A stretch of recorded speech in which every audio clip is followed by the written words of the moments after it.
허환구의 라디오 오늘. 여러분 안녕하십니까, 허환구입니다. 공식 선거운동 첫날인 오늘 여야 정치권은 바쁜 유세 일정을 소화했는데요. 여당은 이재명과 조국 대표 심판을, 민주당은 정권 심판을 강조했습니다. 이런 가운데 어제 국민의힘 한동훈 비대위원장이 내놓은 국회 세종시 이전이 관심을 모았는데요. 더불어민주당과 조국혁신당에서도 곧바로 추진하자는 입장이 나왔습니다. 국회 세종시 이전은 행정 비효율 해소와 국토균형 발전을 위해 필요하다는 인식 때문입니다. 또 노무현 전 대통령의 유산인 세종 행정수도 건설과 맥을 같이 하는 주장이기 때문이기도 합니다. 다만 이런 주장이 총선을 코앞에 두고 나왔다는 점에서 진정성을 의심하는 분위기입니다. 국회 세종시 이전은 총선과 관계없이 차근차근 추진해야 할 일이겠습니다. 3월 28일 목요일 라디오 오늘 광고 듣고 시작합니다. 당신은 아마 아직 모를 거야. 장기 렌트 숨은 강자 아마존카. 아마 믿지 못할 거야. 합리적인 이 가격을 아마존카. 장기 렌트의 숨은 강자 홈페이지에서 실시간으로 확인하세요. 아마존카. 타이어뱅크가 1,000억 원을 준비했습니다. 올해 아기를 출산한 부모님께는 타이어 50% 할인을, 넷째를 출산하면 타이어를 무료로 드립니다. 아기 낳고 나라를 구합시다. 지금 타이어뱅크 매장에 방문하세요. 타이어 바꿀 때 타이어뱅크. 이벤트 기간 12월 31일까지. 자세한 내용 홈페이지 참조. 전기차 100만 시대 성큼. 올해 원픽 전기차 시민의견 들어봤습니다. 토레스 EVX죠. 배터리 안전성은 기본. 국내 최장 10년 100만 킬로미터 배터리 무상 보증. 광활한 적재 공간까지. 토레스 광고하시면 안 돼요. 전트림 200만 원 이내인데요? 이 혜택 어쩔? 토레스 EVX 어디서 탈 수 있죠? 3월 KGM 전시장에서 만나보세요. 네, 라디오 오늘 목요일 순서 시작합니다. 1부 김수동의 지락실 함께하겠고요. 2부 이슈 오늘에서는 우리 지역의 젊은 정치인이죠. 녹색정의당 허승규 부대표를 만나서 이번 총선에 대한 얘기 들어보겠습니다. 이어서 배종찬의 리서치 오늘 함께하겠습니다. 라디오 오늘 유튜브로도 다시 들으실 수 있습니다. 많은 애청 바랍니다.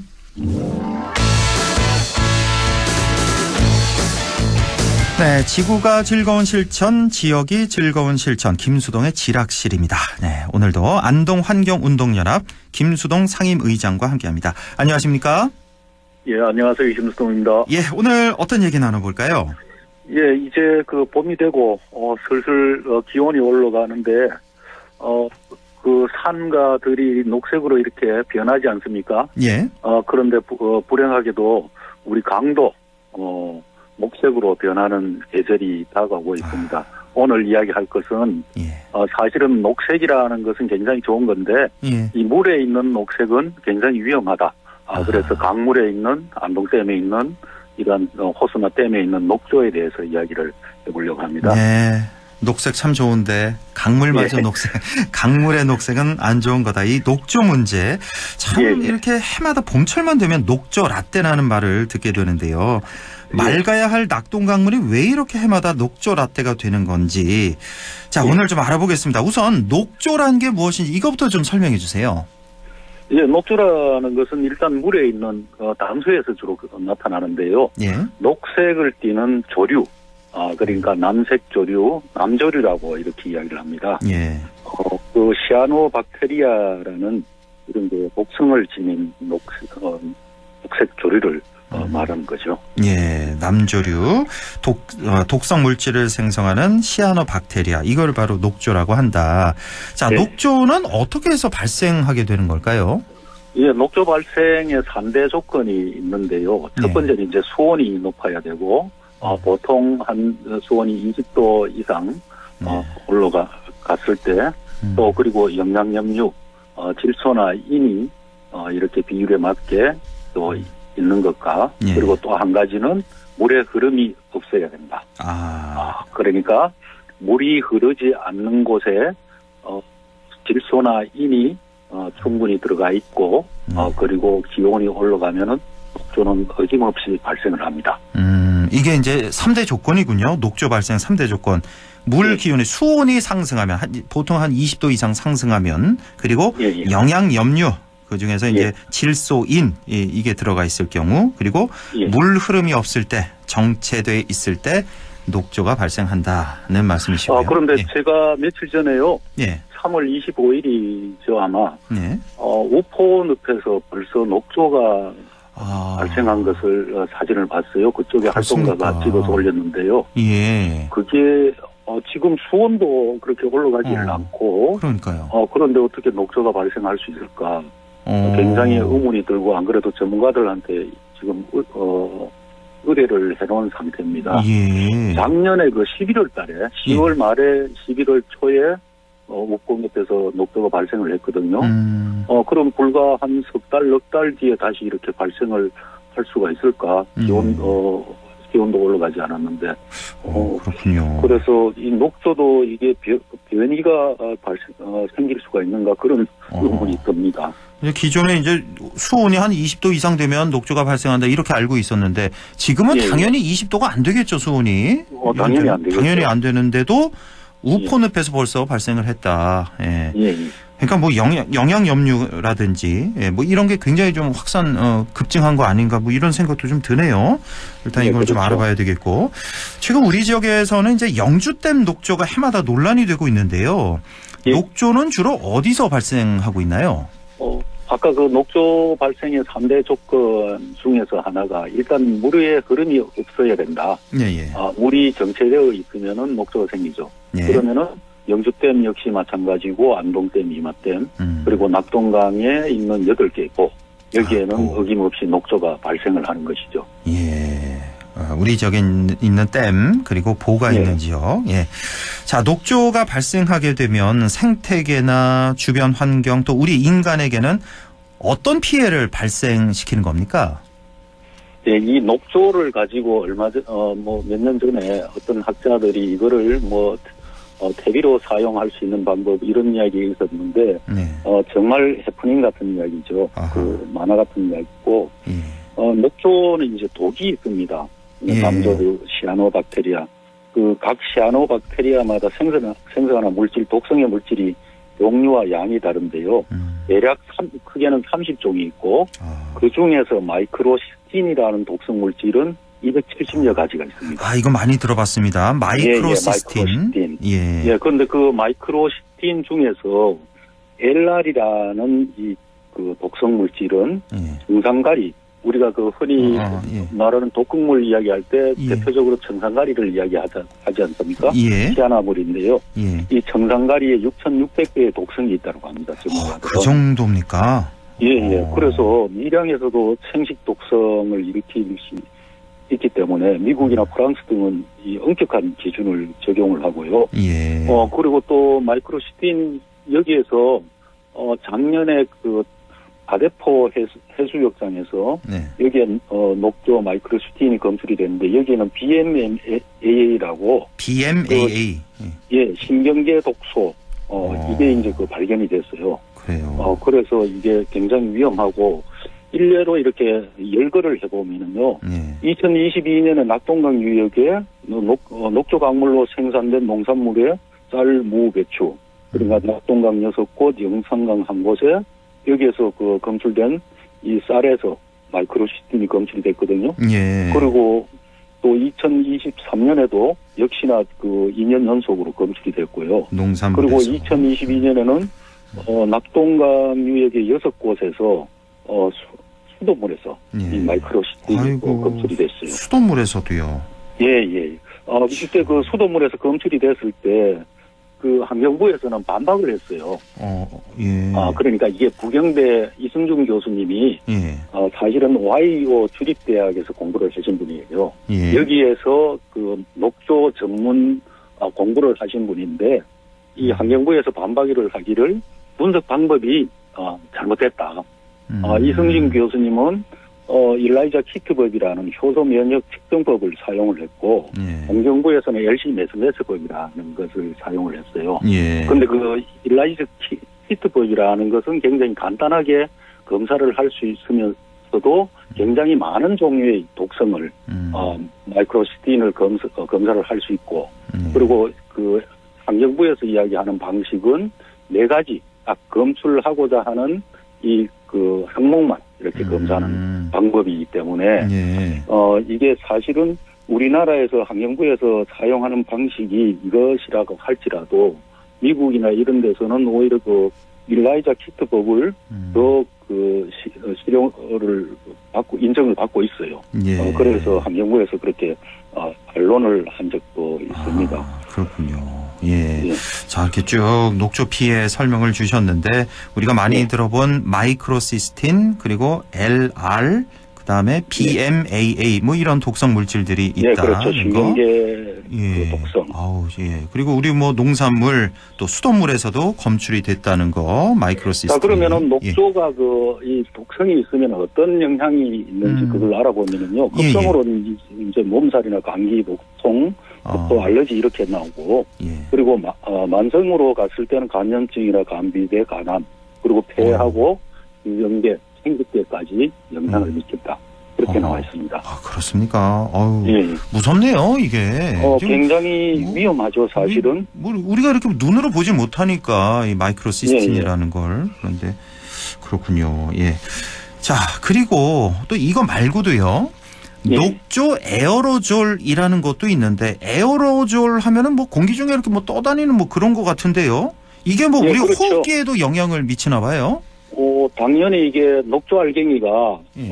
이렇게 공기 중에 이렇게 떠다니는 그러니까 에어로졸 하면 미스트 같은 그런 형태로 이렇게 떠다니는데 예. 이게 그 2022년에는 부산 쪽에서 낙동강에서 1.1km 떨어진 아파트 실내에서 이렇게 검출이 됐어요. 1.1km 떨어진 데서요? 예, 이렇게 그리고 멀리 떨어진 데서? 작년에는 예. 부산 한 군데하고 양산하고 경남 지역 쪽에 6군데에서 3.7km 떨어진 이 양산 주거 밀집 지역인데요. 3.7km면 많이 떨어져 있지 않습니까? 그럼요. 예. 여기에서 그 마이크로시스틴이 검출이 됐죠. 와. 그래서 22년하고 23년에 연속으로 이게 그 마이크로시스틴이 공기 중에 이 포집이 됐다. 근데 이 환경부는 이 공기 중에 확산 가능성이 희박하다고 했어요. 그리고 또 인체에 그렇게 영향이 없다. 네. 근데 그 환경부가 우리가 그 5년 전에 가습기 살균제 문제가 이렇게 나왔을 때 네. 환경부가 그렇게 문제에 대해서 관심을 가지지 않았잖아요. 맞습니다. 그런데 예. 이 나중에는 이 가습기 살균제가 엄청난 사회적 탐사로 이렇게 일어났었고 예. 또 그리고 2011년에 뉴질랜드 독일 연구팀이 이제 그 논문을 썼는데요. 예. 이게 그 마이크로시스틴이 이 공기 중에 날아가면은 뭐 1.6km 정도 또는 16km 정도 이렇게 날아갈 수 있다라는 것을 이제 그 논문이 확인이 됐습니다. 이런 논문이 있었다. 예. 그리고 아까 환경부가 이렇게 공기 중에 확산될 가능성이 희박하다고 했던 것은 2023년에 사실은 확인을 해보니까 환경부는 오히려 공기 중 독성 검사를 하지도 않으면서 네. 가능성이 희박하다고 이렇게 이야기를 했던 거죠. 이야, 이거 정말 말씀 들어보니까 무섭네요. 이게 뭐 수 킬로미터까지도 날아갈 수 있다. 이 녹조 에어로졸이. 예. 예, 자, 그래서 제가 예. 그 전에 기자회견을 할 때 한 예. 이야기가 있습니다. 우리가 그 가습기 살균제 피해를 가습기 살균제로 인해 가지고 폐 질환이 일어난 그게 규명이 되면서 네. 전국적으로 피해자 신청을 받았지 않습니까? 예. 그러면은 언젠가는 또 낙동강 유역에 이 녹조 마이크로시스틴으로 인한 피해 신고를 받게 될 수도 있지 않을까 그런 생각이 드는 겁니다. 그러네요, 정말 제2의 네. 가습기 살균제가 그렇죠. 될 수도 있다는 말씀이시고, 자 지금 외국에서도 왜 녹조가 발생하지 않겠습니까? 외국에서는 어떻게 대응하고 대처하고 있나요? 뭐 일단은 수영이나 물놀이, 낚시, 레저, 뭐 반려견 이 같이 그 접근을 하지 못하게 하고 있습니다. 예. 그리고 또 작년에 우리 안동댐에 보면은 94,095셀이 8월 14일 날 이렇게 측정이 됐는데요. 네. 이게 그 셀이라는 것은 녹조 알갱이 수를 이야기하는 거거든요. 녹조 알갱이 수가 9만 개 이상. 예. 예. 그런데 이거 녹조 알갱이 숫자가 중요한 것이 아니고 거기에 독성이 얼마만큼 있느냐.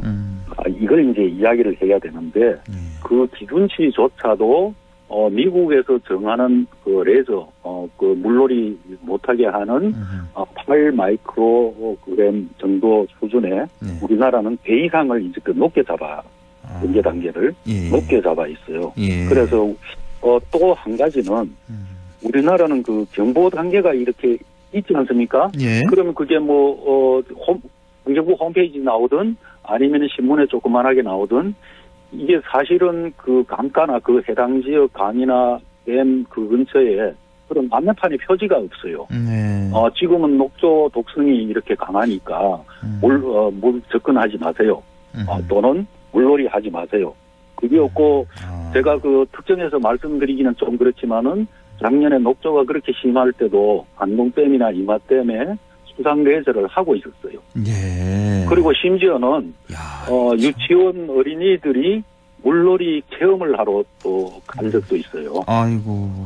그래서 이게 정말 이게 문명사회라는 것은 우리가 사회적으로 어떤 그 위협이 되는 것들을 이걸 그 해결을 하고 앞으로 그렇게 일어나지 않도록 하는 게 정말 문명사회인데 지금 우리나라가 녹조에 대응하는 거 보면은 문명사회가 아니라 좀 민계사회 수준이 아닐까 그런 생각이 들어요.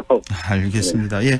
자, 오늘 김수동의 지락실 오늘 결론 말씀 마무리 말씀 좀 주시죠. 예. 결론에 그 고대 로마 시대의 그 명언이 하나 있습니다. 어떤? 구르는 돌에는 이끼가 끼지 않는다. 돌이 구르면 이끼가 끼지 않겠죠. 이 역시 흐르는 물에는 녹조가 생기지 않습니다. 지금 그 수자원공사나 환경부에서 보면은 녹조 제거선이나 수차를 이용한다 이렇게 그 증상 치료를 이렇게 하고 있잖아요. 근데 사실 그게 또 증상이 치료가 되지 않고 수차를 이용하면은 녹조를 분산시키는 효과를 하지 결코 그 녹조가 제거되는 것은 아니죠. 그렇죠. 그래서 이거는 근본적인 문제는 이 물을 흐르게 하는 것이 녹조 문제 해결에 거의 해결을 할 수가 있다. 그러니까 낙동강 8개 보가 있지 않습니까? 낙동강에 대동맥이 막혀 있으니까 이 녹조가 생길 수밖에 없죠. 그렇죠. 그리고 안동댐, 이마댐은 댐이라는 근본 원인이 있고 또 하나는 주변에 이제 수계에서 축산 폐수나 농업용 폐리 이러한 것들을 차단하고 제거하지 않으면은 녹조가 발생한 이후에 하는 대처라는 것은 사실은 대처가 될 수가 없다라는 것입니다.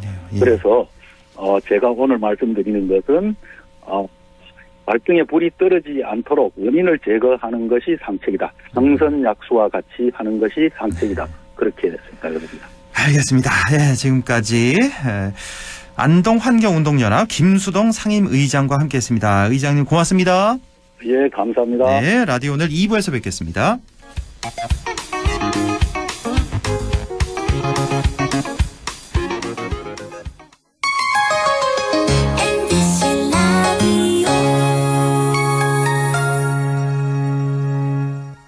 가구 살 땐 꼭 한번 가보자. 안동 명품 가구 백화점. 흑표 흑침대, 양성국 갤러리, 금성침대, 한국가죽소파, 장수돌침대. 다양한 브랜드 가구를 한 곳에서 쇼핑할 수 있는 대형 가구 전시장. 안동 명품 가구 백화점. 참 아이러니하죠? 밤새 울어 못 잤는데 방긋 드는 얼굴에 힘이 나는 아이러니. 음정도 박자도 없지만 그 어떤 노래보다 감동적인 아이러니. 잠깐의 걸음마에도 하루 종일 뜰 듯이 기쁜 아이러니. 세상 힘들지만 세상 행복한 아이러니. 이러니 아이를 키우나 봅니다. 공익광고협의회. 예, 며느라. 밥 했어? 설거지 했어? 쓰레기 버렸어? 청소했어? 빨래했어? 개밥 줬어? 아들 낳았어? 딸 낳았어? 아무것도 안 하고 싶다. 이미 아무것도 안 하고 있지만 더 격렬하게 아무것도 안 하고 싶다. 지금은 그냥 라디오만 듣고 싶다. MBC 라디오. MBC 라디오. 라디오 청취자 10명 중 4명이 듣는 방송. 국가대표 라디오 MBC 라디오.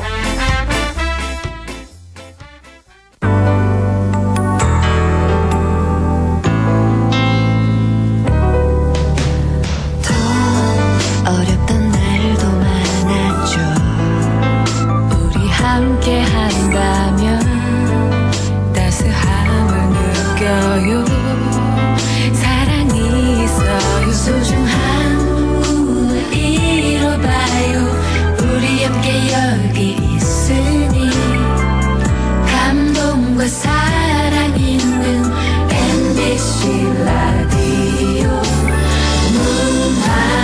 문화방송 100.1 MBC 라디오.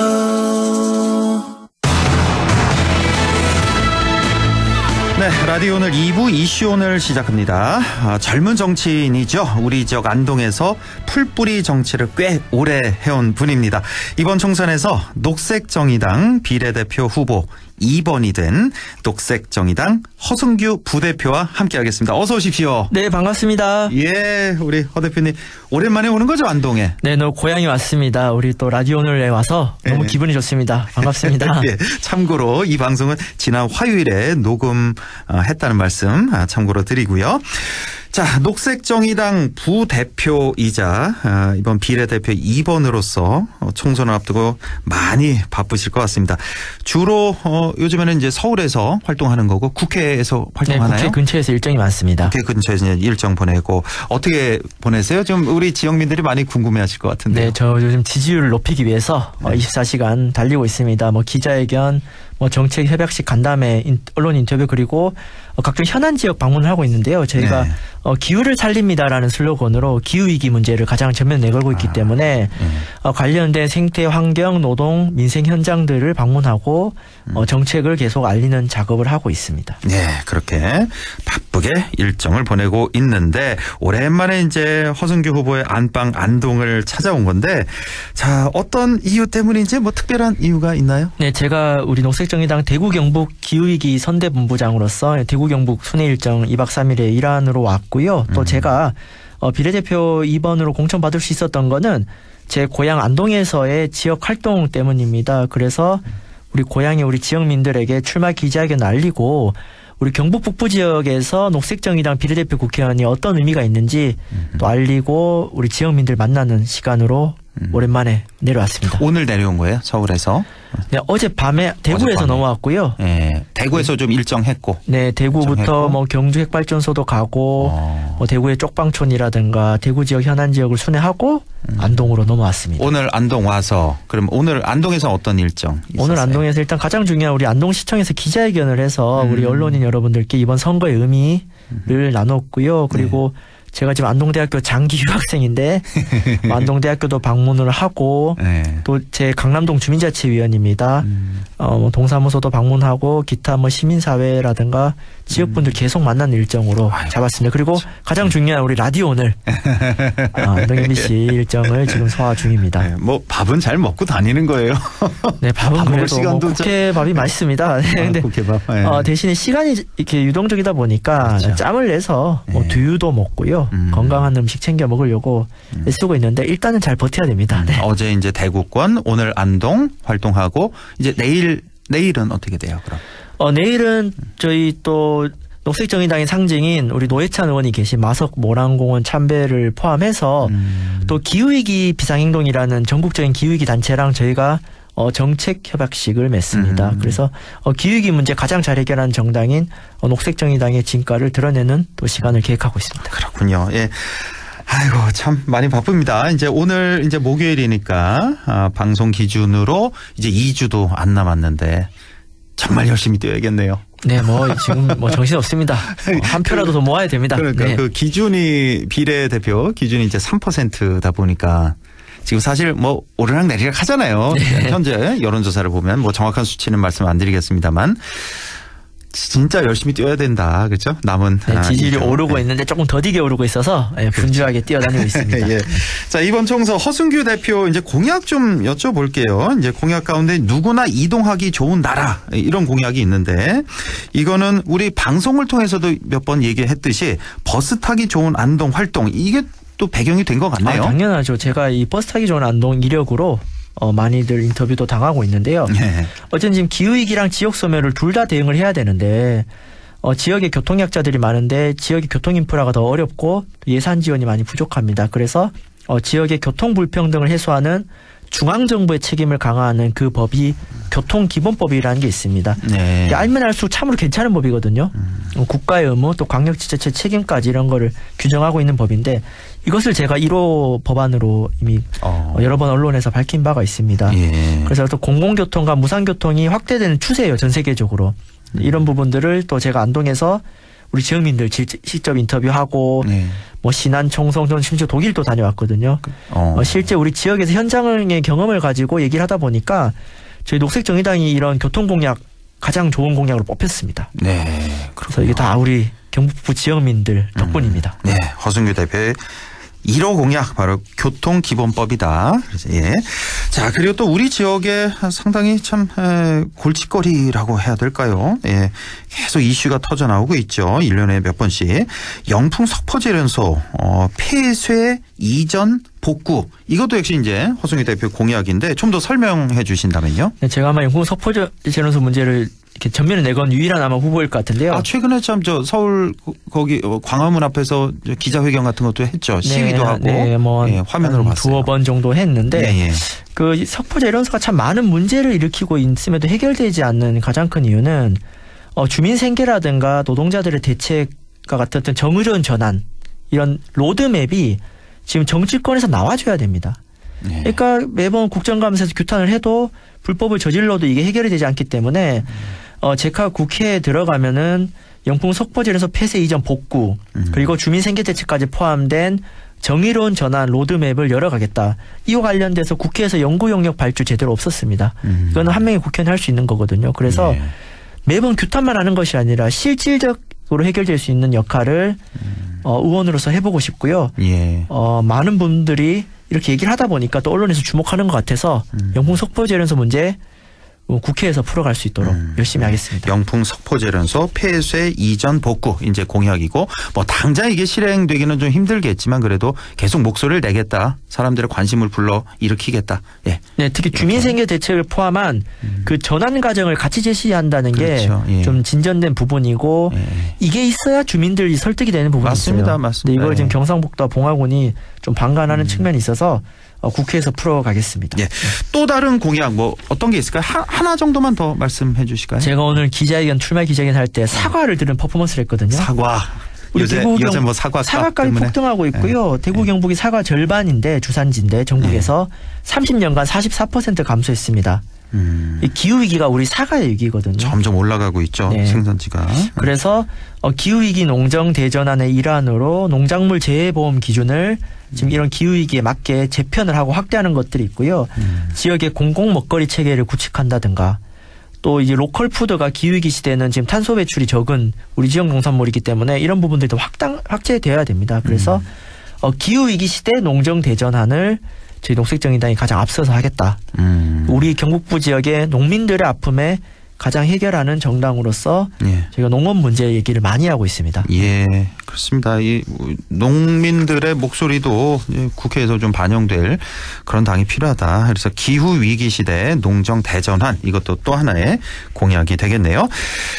자, 그나저나 이번 총선에서 우리 지역에서 녹색정의당 지지표가 좀 많이 나와야 됩니다. 사실 우리 허승규 대표가 네. 있기 때문에 우리 허 대표의 안방이니까 우리 지역이. 그런데 우리 전 또 보수 성향이 워낙 또 강한 곳이어서 지금 사실 어떻게 보고 있는지 이번 판세 뭐 희망 또 실제적으로 어느 정도로 예상하고 계신지. 예.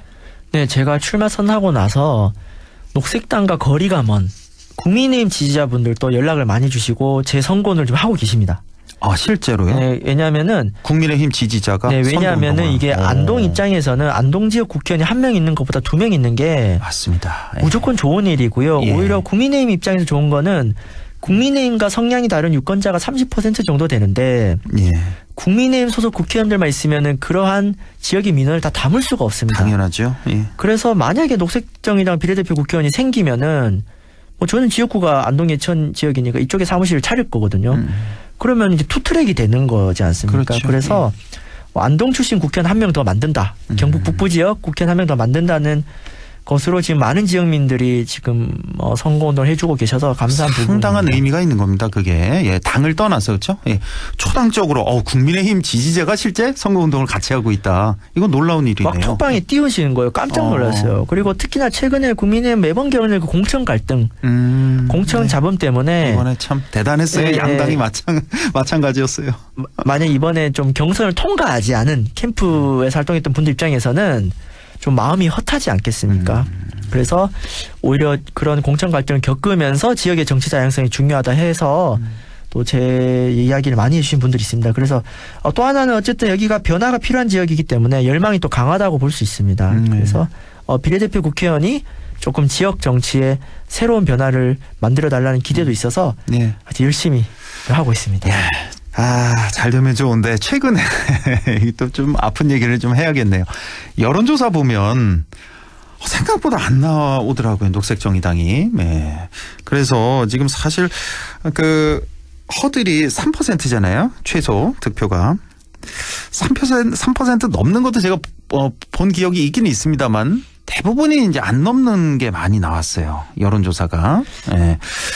자, 이건 뭐 어떻게 지금 당에서는 뭐 어떤 분위기입니까 지금? 네, 일단은 뭐 저희가 열심히 해야 되는데 그나마 가장 최근에 좀 공신력 있는 기관들 있잖아요. 3% 넘은 결과가 좀 발표가 되었습니다. 사실 저희가 비례 후보군들이 뭐 저보다 정말 훌륭한 분들이 많습니다. 우리 1번, 3번, 4번, 5번 그 타순을 보면은 뭐 돌봄 분야에서 30년 동안 하신 분, 노동, 또 농민, 진보정당 유일 여성 농민 후보도 있고요. 지역에서 삼선 지방원, 호남 기득권 정치를 뚫고 하신 분도 있는데 이 후보군들이 나오면서 거기에다가 저희는 위성정당이 편성하지 않은 유일한 원칙을 지키는 원내정당이기 때문에 노동계라든가 뭐 이런 생태 쪽이라든가 현장에서 이제 녹색정의당이 좀 힘을 실어줘야 되지 않느냐. 기득권 양당이 외면하는 기후위기 문제에 진심을 하는 정당이 어디냐. 이래서 지금 지지율이 조금씩 오르고 있는 추세긴 하거든요. 후보 라인업이 나오면서. 그래서 남은 기간 최선을 다해야 되는 게 있고요. 그다음에 기후 유권자라고 요즘에 기후위기 문제를 중요하게 생각한 유권자 계층이 지금 등장하고 있습니다. 얼마 전에 그 17,000명 대상 여론조사에 잡혔는데 기후총선을 만들자라는 시민사회 움직임들이 있습니다. 그래서 아마 남은 기간 동안 녹색정의당이 그래도 또 진심으로 다가가면은 더 많은 어떤 지지가 오를 거라고 생각이 들고요. 특히 최근에 그 거대 양당의 공천 갈등이라든가 당권 투쟁의 흐름들이 아직까지 정치 이슈가 지배적인데 그런 부분들 좀 잠잠해지면은 좀 더 가치 중심의 투표도 가능하리라 생각을 해서 남은 기간 최대한 저희가 가치 중심적으로 현장, 원칙, 기후 이런 의제를 중심으로 최대한 열심히 하고 있으니까 많은 지지 부탁드리겠습니다. 제가 보기에도 충분히 가능할 것 같은 게 전통적인 이 녹색당, 정의당 지지자들이 있단 말이에요. 이제 여론조사에 반영이 안 되는 그런 분들이 이제 다 투표를 하게 되면 뭐 3% 훌쩍 넘어서 저희가 4%, 보통은 5% 표가 적게 나옵니다. 지난번 총선에도 4, 5% 나오다가 9% 나왔거든요. 지난 총선에서요? 네, 왜냐하면 저희는 그 여론조사에선 4, 5% 나오다가 실제로는 9%. 네, 그때 정의당과 녹색당 합치면은 그랬는데 그러니까 이런 소수정당 지지자들이 여론조사에 잘 안 잡혀요. 맞아요. 그렇기 때문에 숨은 표가 많고 특히 지금 진보정당에도 실망했지만 기성정당에도 실망한 그런 지금 이 무당층 유권자들이 많이 있습니다. 그렇습니다. 이분들에게 다시 좀 호소해야 되는 과제가 남아 있습니다. 근데 또 얘기를 안 할 수 없는 게 그 무당층 유권자들이 최근에 이제 조국 혁신당으로 많이 이제 몰려가고 있단 말이에요. 최근에는 뭐 비례정당 뭐 1등도 하고 그러던데 사실 이 지지층이 녹색정의당과 조국혁신당이 겹치는 부분이 상당히 많단 말이에요. 어떻게 보고 계세요? 이 조국혁신당을 녹색정의당에서. 그 정권 심판에 대한 열망이 조국혁신당이 좀 들러붙었다라고 보는데요. 근데 저는 그렇게 생각합니다. 그러니까 어떤 기성정치나 윤석열 정권을 심판하는 것도 어떻게 하냐가 중요한 것 같아요. 그렇다면은 저희는 뭐 노동, 생태, 민생, 그러니까 조국혁신당으로 다 담을 수 없는 정치 영역이 분명히 있습니다. 그렇기 때문에 노동 문제라든가 기후라든가 농업 현안에 대 있어서는 훨씬 녹색정의당이 잘할 수가 있고요. 그다음에 검찰개혁이라는 의제가 중요할 수가 있는데 일단 조국혁신당 같은 경우는 후보자 리스크가 있습니다. 그래서 검찰개혁을 밀어붙여라도 사법 리스크에 오히려 지금 덫에 걸릴 수가 있는 부분이 있고요. 그리고 검찰 기득권 집단을 가장 잘 제어하는 것은 노동자 민중의 정치 세력화입니다. 그래서 다른 나라도 진보정당과 소수정당이 자리 잡을수록 검찰이 재벌이든 기득권 정당을 잘 제어할 수 있는데 민주당 시즌2인 조국 현 신당만으로 제대로 개혁이 되겠느냐. 네. 냉철하게 봐야 됩니다. 그래서 어떤 정치 변화에 대한 우리 시민들의 열망은 저희가 겸허히 담아야 되는데 녹색, 노동, 성평등 소수자를 대변해왔던 전통적인 진보정치의 가치를 계승하고 특히 미래지향적인 기후정치를 대변하는 녹색정의당에게 더 많은 힘을 실어주시면은 더 근본적인 정치 혁신이 가능하리라고 생각해서 예. 많은 지지 응원 부탁드리고 제 비례 후보군들 잘 살펴봐 주시면 예. 비교가 될 것입니다. 아유, 국회의원 벌써 다 된 것 같네요. 말씀을 어떻게 그렇게 잘하세요? 뭐 이렇게 해야 됩니다. 네. 녹색정의당은 조국 혁신당과는 분명히 다르다. 그러니까 뭐 노동, 농업, 기후, 성평등 이런 분야에서 분명히 차별화된 부분이 있다. 이거 괜찮습니다. 네, 유권자들이 알아줄 것이다. 네. 실제 투표에서는. 네. 자, 이제 시간이 많이 지났는데 끝으로 덧붙이고 싶은 말씀 간략히 좀 해주신다면. 네, 저희 지역 소멸이 참 심각한 위기인데요. 과거의 낡은 방식으로 무분별한 난개발 방식으로 예산 낭비하는 방식으로는 제대로 해결할 수 없습니다. 기후를 살리고 진보를 지키는 제대로 된 지역 소멸을 대응하는 생태 순환적인 녹색정의당 지역을 더 녹색으로 정의롭게 만들겠습니다. 우리 경북 북부 지역에 새로운 녹색바람을 일으킬 녹색정의당에 많은 응원 부탁드리고 우리 경북 북부 지역 국회의원 한 명 더 만들 수 있도록 우리 지역 여러분들의 많은 응원 부탁드리겠습니다. 네, 저도 응원하고요. 힘내시기 바랍니다. 지금까지 녹색정의당 비례대표 후보 2번입니다. 허승규 부대표와 함께했습니다. 고맙습니다. 네, 감사합니다. 네, 6시 41분 53초 지나고 있네요. 배종찬의 리서치 오늘 시작합니다. 오늘도 인사이트 K 배종찬 소장과 함께합니다. 안녕하십니까? 안녕하십니까, 배종찬입니다. 예, 오늘 시간이 별로 없어서요. 네. 대통령 지지율, 정당 지지율 뭐 특별한 거 없으면 그냥 지나갈까요? 네, 지나가겠습니다. 네, 지나가고 이슈가 워낙 네. 많아서 자, 의대 정원 문제 얘기를 좀 해보죠. 지난 주말에 이제 윤 대통령이 유연하게 대처하라 이 발표를 했는데 이렇게 지시를 했는데 그 이후에 뭔가 나올 줄 알았는데 뭐 그 의사들 면허 정지만 좀 유예시키고 2,000명 그거는 그대로 유지. 게다가 이제 엊그제 의사협회 선거가 있었는데 이면택 회장이라고 저번에 입틀막 당했던 그 회장이 당선이 됐는데 이분이 상당히 강경파라면서요. 맞습니다. 오히려 이 증언이 아니라 감언을 해야 된다. 지금 500명에서 1,000명을 줄여야 된다고 주장하는 그런 사람이 회장이 돼서 이거 굉장히 좀 어려워지는 거 아닙니까? 이렇게 되면. 그렇습니다. 지금 이제 의대 정원 관련해서도 이제 정쟁화되는 상황입니다.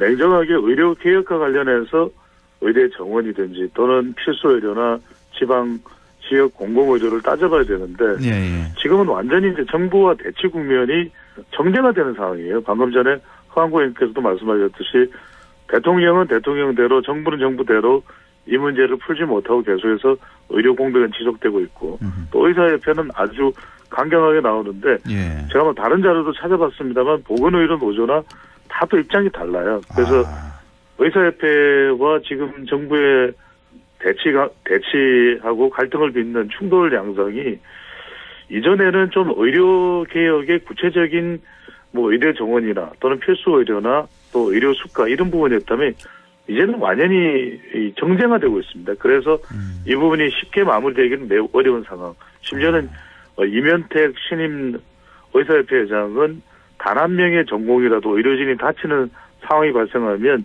개업의까지 포함해서 전면 총파업에 들어가겠다라는 상황이기 때문에 이제는 단순히 의료 이슈, 현안 이슈라기보다는 정치화되는 상황으로 번지고 있습니다. 그러니까 이 이면택 회장이 오늘도 뭐 뉴스 나오던데 우리 의사협회에서 당선 한 20명, 20석, 30석 정도는 우리 좌지우지할 수 있다. 이렇게 또 얘기를 하던데. 네네. 야, 이거 정말 힘들겠네요. 이렇게 되면 뭐 이제 의사협회와의 갈등은 물론 이제 의사협회장이 뭐 총선을 거론하면서 20에서 30명의 당선까지도 좌우할 수 있다라고 이야기를 하면서 심지어는 더불어민주연합의 비례후보자로 공천이 되어 있는 서울대 의대의 김윤 후보까지도 뭐 물러나라고 이야기하는 것은 사실은 해서는 안 되는 그런 성격의 발언이라고 봐야 되겠죠. 왜냐하면 김윤 후보에 대해서 아주 격렬하게 반발하는 의사협회 이면택 신임회장의 태도는 뭐냐면 김인 후보는 제가 확인하기로는 의대 정원을 4,500명도 늘려야 된다. 의대 정원 확대에 찬성을 했습니다. 그렇습니다. 그런 발언을 했었기 때문에 물러나라고 하는데 그건 또 말이 안 되는 것이고 왜냐하면 다양한 의사 표현이 있기 때문에 그 부분은 정치적인 부분과 연결해서 그러면은 지금 현재 다수당인 더불어민주당의 위성정당인 더불어민주연합의 공천까지 의사협회가 개입을 할 수 있다 또는 논할 수 있다. 그건 아니겠죠. 선을 넘었다. 다만 이제 문제는 뭐냐면 사실 우리가 이 이야기를 하기보다는 황구 앵커나 우리 안동의 MBC 청자분들이 더 궁금한 부분은 이 부분이 이제 이번 총선의 국회의원 선거에 부담이 되는지 여부인데 바로 그 부분입니다. 그러니까 이 부분이 해결이 되지 않다 보니까 결국은 정부가 난항을 겪고 있는 이 의료개혁과 관련된 의사 정원 2,000명과 관련된 부분이 해결이 안 되다 보니까 결과적으로는 지난 일요일이었습니다. 24일 한동훈 위원장까지 비공식적으로 의대 교수협회 협의회와 간담회를 가졌지만 결국 집단 사직서 제출을 막지는 못했거든요. 그러다 보니까 점점 더 국민의힘에는 왜냐하면 중도층이 이렇게 되면은 유입이 안 됩니다. 그런 게 국민의힘으로서는 상당히 선거 국면에 부담이 되고 있는 모습입니다. 예. 자, 한동훈 비대위원장이 의대 증원 문제에 뛰어들긴 했는데 효과가 아직까지는 좀 미미한 그런 상태고 조국 혁신당 얘기를 좀 해보죠. 상당히 지금 약진이 두드러지고 돌풍이 불고 있는데 어제 뉴스였죠. 박은정 검사 그러니까 비례 1번입니다. 1번을 받은 박은정 검사 그 남편의 재산 또 전관 예우 문제 이런 게 또 툭 튀어나왔네요. 상당한 좀 악재가 될 것도 같은데요.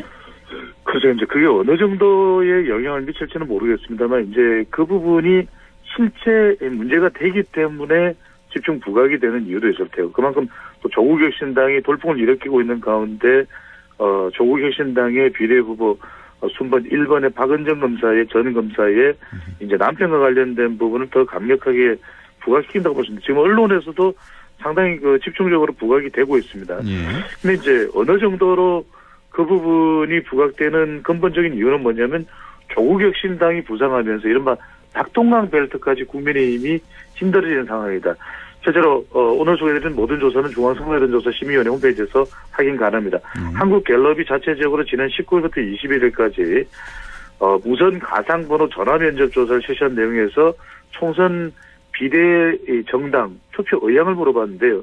국민의 미래가 30%, 더불어민주연합이 23%, 조국혁신당이 22%가 됩니다. 물론 우리 지금 소개해드리는 조사보다도 더 조국혁신당이 뿜뿜하는 결과도 있습니다. 이런 부분이 선거 초반인 지난 2월 달까지만도 그렇게 개의치 않았던 것 같은데 지금 3월 이후 들어서서 지금 조국혁신당의 약진이 정말 걷잡을 수 없는 상황이다 보니까 이게 국민의 미래가 아니라 국민의 힘에까지도 부담이 되고 있거든요.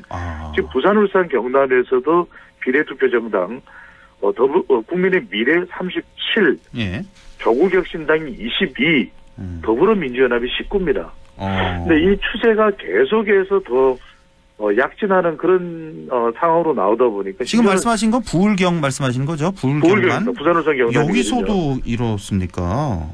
그러니까요. 그러다 보니까 부산을 방문한 조국혁신당의 조국 대표 너희들 쫄았지 고마 치아뿌라마 이런 상황까지도 벌어지거든요. 그러니까 이전만 하더라도 사투리로 이렇게 가서 메시지를 전달하지는 않았던 조국 대표였는데 그러다 보니까 낙동강 벨트가 3월 초만 하더라도 우리 청취자분들 기억나실 거예요. 이 경남 양산을에 출마하고 있는 더불어민주당의 김두관 의원의 경우에는 이제 낙동강 벨트가 다 전멸했다고 그랬었어요. 3월 초만 하더라도. 그래서 이재명 대표에 대해서 좀 쓴소리를 해야 되겠다고 작정하고 발언을 하던 그런 김두관 후보자였는데 지금 상황은 낙동강 벨트가 상당히 다른 추세입니다. 심지어는 지금 제가 이제 TK 지역도 중요하지만 PK를 말씀드린 이유는 이 낙동강 벨트 이제 10개로 분류를 합니다. 기존에는 이제 9개였는데 이제 낙동강 벨트 10개 중에서 5개가 민주당 현역을 보이거든요. 현재 5대 5입니까? 현역이? 5대 5입니다. 5대 5입니다. 근데 여기서 추가적으로 더 약진을 하게 되는데 완전히 5대5는 아닌 것이 뭐냐면 지금 또 다른 지역에서 또 권역 내 험지 차출론이 있으면서 서병수 의원과 김태호 의원도 현역이긴 합니다. 그래서 이제 딱 5대5라고 말씀드리긴 그런데 그래도 이 지역에서 지금 나오고 있는 전망에서는 PK 지역에서 민주당이 플러스 알파를 더할 수 있다는 이야기가 나와요. 그런데 그 근본적인 이 상황이 전개된 이유는 뭐냐면 이재명 대표 이 공천 논란으로 빠져나가던 민주당 표심을 조국혁신당이 막아줬다라고. 아, 그렇게 분석합니까? 그렇습니다. 그런 분석이 나옵니다. 낙동강 벨트에서 그래서 빠져나가던 민주당 현역 의원들의 지지율이 그렇게 빠져나가지 않는데 그런 이유는 뭐냐면 낙동강 벨트의 민주당 현역 의원들은 친문입니다. 그러다 보니까 친명이 아니고 그래서 조국 혁신당의 이 약진 자체가 이 뿜뿜하는 지지율 경쟁력이 지역 경쟁력이 낙동강 벨트의 민주당 현역 의원들에게 상당히 이 뒷받침이 됐다, 뒷심이 됐다 이런 분석이 나오는 것입니다. 그렇군요. 지금 민주당, 국민의힘 5대5라는 거는 이 PK 전체가 아니라 낙동강 벨트만 말씀하시는 거죠. 예, 이렇게 말씀 주셨고, 자 한동훈 위원장 얘기 하나만 좀 더 해볼게요. 그 국회 세종 이전 카드를 내밀었잖아요. 근데 이 카드에 대해서 지금 국민의힘 당내에서도 좀 반발하는 비판하는 그런 목소리도 나오고 있고 이 카드는 이 이슈는 원래 민주당에서 주장하던 이슈 아니냐. 오히려 이거 잘못 내는 거 아니냐. 이런 비판이 좀 많이 나오네요. 지금 잘못 내는 거 아니냐. 예. 중요한 건 이제 선거에 얼마나 도움이 되는 것인데 결국 이제 충청권 표심이 예사롭지 않다는 것이거든요. 그러니까 충청권에서 적어도 절반 정도는 가져와야 그래도 유의미한 정도의 의석수를 확보하는 것이 가능하다. 그리고 선거 막판까지도 의석수를 놓고서 일당 경쟁을 하는 것이 가능하다. 물론 지금 판세에 대해서는 여러저러 분석이 다양한 분석들이 나옵니다만 그런 상황에서 약간 충청권 소외론이 부각됐던 겁니다. 왜냐하면 PK 지역은 또 TK 지역에 대해서는 박근혜 전 대통령도 만나고 또 PK 지역도 방문하지 않았습니까? 그런데 충청권은 뭔가 뚜렷한 이 지역에서의 맹주 역할을 할 수 있는 사람이 없는데다가 정진석 의원의 경우에도 일당이 되면 국회의장 자리는 노리겠지만 일단 자기 지역에서 당선이 돼야 되는 것이거든요. 그러니까 충청권 전체에 활동을 하면서 활동폭을 넓히면서 또 지지세를 끌어낼 수 있는 견인할 수 있을 만한 그런 상황은 아니다 보니까 충청권이 좀 주춤한다는 거죠. 그러다 보니까 뭔가 좀 파격적인 정책 이슈로 국회 세종시로의 완전 이전을 내걸었는데 일단은 효과가 제한적인 거랍니다. 왜냐하면 이것 자체가 이전에 2002년 대선에 수도 이전의 의미를 담고 있다면 완전히 판을 바꿔놓을 수도 있습니다. 그런데 그 정도는 아니고 그냥 세종시로의 국회 이전에 이제 오래될 수 있습니까 다. 그리고 이제 총선 결과에 따라서 이전할 수 있을지 없을지도 모르는 일입니다. 그러다 보니까 이것이 주는 역할은 아까 황원님께서 말씀하셨는데 오히려 민주당에서 오히려 처음에 애당초 원초적으로 검토되었던 아니냐 이런 지적도 나오지만 더 크게는 충청권에 미치는 표심이나 전국적으로 미치는 영향력이 그다지 파격적이기보다는 제한적이라는 것이 한동훈 위원장의 더 큰 고민으로 다가갈 것으로 보입니다. 그러니까 이제 총선 며칠 남겨두지 않고서 이거 너무 급조된 거 아니냐, 뭐 진정성 있는 거냐 이런 비판이 당 내에서도 나오고 있다는 거. 맞습니다. 짧게 말씀드리면은 이재명 대표가 내걸고 있는 25만 원 전국민 지원금도 뭐 효과가 없는 건 아니겠습니까? 아주 중요한 말씀하셨습니다. 황원님께서 말씀하셨던 대로 워낙 과거 선거에서 많이 봤기 때문에 이제는 좀 선학습이 되어 있습니다. 상당히 우리 유권자들이 이런 어떤 공약 남발에 대해서는 익숙하다 보니까 실제로 이런 공약에 반응하는 민감도 또 영향받는 정도가 과거와는 엄격하게 다를 정도로 제한적이라는 거. 알겠습니다. 그래서 지금 중요한 것은 결과적으로는 국민의힘은 윤석열 대통령과 한동훈 위원장 그리고 또 민주당 쪽은 이재명 대표와 조국혁신당의 범민주 계열이죠. 조국혁신당의 조국 대표 사람의 영향력 이 부분이 가장 중요한 남아있는 총선의 변수로 분석됩니다. 네, 인사이트 K 배종찬 소장과 함께했습니다. 고맙습니다. 감사합니다. 네, 조금 전에 허승규 대표와 인터뷰 가질 때 녹색정의당 지지도 얘기가 나왔는데요. 리얼미터가 지난 3월 14일부터 15일 전국 18세 1000명 대상으로 무선 97%, 유선 3% 자동응답 방식으로 조사했다는 말씀 드립니다. 거기서 녹색정의당 지지도 2.7% 나왔습니다. 자세한 사항은 중앙선거 여론조사 심의위원회 홈페이지를 참고하시면 되겠습니다.